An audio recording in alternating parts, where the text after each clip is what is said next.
हाथ बंटवाती है और खेत में सब्जियों में कुछ केमिकल्स डालती है। देखते ही देखते रात हो जाती है और क्योंकि सुमन खेत में अकेली सो रही होती है इसलिए आशा भी उसके पास आ जाती है और दोनों सास बहू खेत में खाट पर आराम से सोने लगती है। तो वहीं रात के अंधेरे में जब पानी पीने के लिए सिमरन उठती है तो एसी का पानी फर्श पर गिरे होने की वजह से उसका पैर फिसल जाता है और उसे काफी चोट लग जाती है। हे राम, मेरी तो कमर ही टूट गई। अरे क्या हो गया, तुम गिर कैसे गई? दिखाई नहीं दे रहा? एसी का पाइप कमरे के बाहर लगा है और सारा पानी इस बाल्टी में भरना पड़ता है। कब बाल्टी भर जाती है पता ही नहीं चलता। फर्श पर पानी गिरे होने की वजह से मेरा पैर फिसल गया। तुम्हारे 4 एसी ना हो गए, जी का जंजाल बन गया। इससे तो बढ़िया मेरी गवार भाभी है। अब सुनाते रहोगे या उठाओगे भी? इस तरह दिवाकर सिमरन को एसी के लिए सुनाने लगता है और सिमरन मुंह बनाकर कमरे में जाती है। समय यूं ही बीतता है और एक दिन, बहू दिवाकर, तुम्हारी मौसी जी की तरफ से इनविटेशन आया है। उनके बेटे की शादी है। हम सबको उनके गांव जाना पड़ेगा। मैं नहीं जाने वाली। वहाँ पता नहीं एसी हो या ना हो। बहू, अगर तू नहीं गई तो लोग 4 तरह की बातें करेंगे।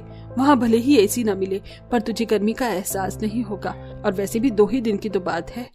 घर वालों के फोर्स करने पर सिमरन मान जाती है और पूरा परिवार सुमित्रा के घर जाता है। क्योंकि शादी का घर था इसलिए सुमित्रा ने छत पर सभी के सोने का अरेंजमेंट कर रखा था। अब जब छत पर सब सोने के लिए जाते हैं पर सिमरन कमरे में बैठी होती है। अरे तुम कमरे में क्यों बैठी हो? छत पर चलो, अगल बगल में खेत है, ठंडी ठंडी हवा लगेगी। देखो 2 दिन प्राकृतिक हवा खाओगी तो एसी की हवा अपने आप भूल जाओगी। हवा का तो पता नहीं पर मच्छर जरूर खा जाएंगे मुझे। आपको क्या? आपको तो खेत में रहने और सोने की आदत है पर मुझे तो एसी की आदत है, इसलिए मैं यहाँ आना नहीं चाहती थी। बहू अब आ गई है तो चल, सब ऊपर छत पर ही सो रहे हैं। आशा की जिद करने पर मुंह बनाकर सिमरन ऊपर जाती है और सभी के साथ छत पर सोती है। क्योंकि आसपास में खेत थे इसलिए ठंडी ठंडी हवा लग रही थी। कुछ देर बाद सिमरन को इतनी ठंड लगती है कि वो चादर ओढ़ लेती है और अगली सुबह।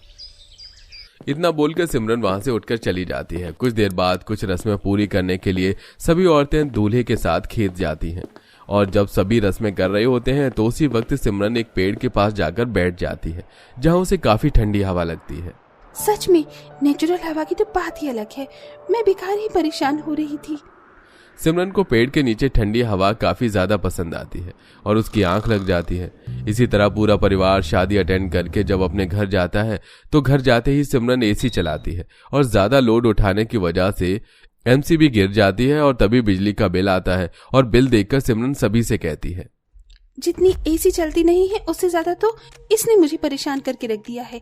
कभी एमसी गिर जाती है तो कभी खुद खराब हो जाती है और लाइट तो यहाँ रहती